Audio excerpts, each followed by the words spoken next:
आजच हे बास्केट मी दारावर खरेदी केलं, पण आमच्यात एखादी गोष्ट घेतली ना तर त्याचा खेळ म्हणून पुरेपूर वापर केला जातो.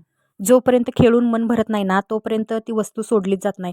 आज म्हणलं या मेंढराला आहे ना बास्केटात बंदच करून ठेवायचं. बास्केटचा हाल बघून आहे ना असं वाटलं की हे बास्केट आज काय जिवंत राहणार नाही आणि हे बास्केट मी का घेतलंय हे मी नक्कीच तुम्हाला सांगणार आहे. त्याआधी आहे ना थोडा स्वयंपाक करून घेऊया. ही आहे लोहयुक्त भोपळ्याची भाजी.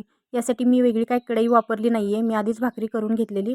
त्यामध्येच आलं लसूण आणि मिरचीचा तडका दिला, भाजी टाकली आणि मीठ टाकून वाफेवर 5 मिनिटं शिजत ठेवली आणि नंतर शेंगदाण्याचा कूट टाकला. आज कोजागिरी पौर्णिमेनिमित्त मसाले दूधही बनवलेलं, पण तुफान काय मला दूध पिऊच देत नव्हतं. सगळं दूध त्यालाच पाहिजे होतं वाटतं. तर हे बास्केट घेण्याचं कारण म्हणजे ना हा कपड्यांचा ढीग. घरात लहान लेकरं असली ना तर असे कपडे सगळीकडे पसरलेले असतात आणि त्यांना ठेवण्यासाठी एक परफेक्ट जागाही नसते. आणि या लेकरांची कपडे तिजोरीत ठेवावं म्हणली तर त्यांना दिवसातून 5-6 वेळा कपडे बदलावी लागतात आणि आपण आपली तिजोरी किती वेळा झाकणार आणि किती वेळा उघडणार यासाठी मी हे जुगाड केलेलं आहे. आवडल्यास लाईक, शेअर आणि सबस्क्राईब नक्की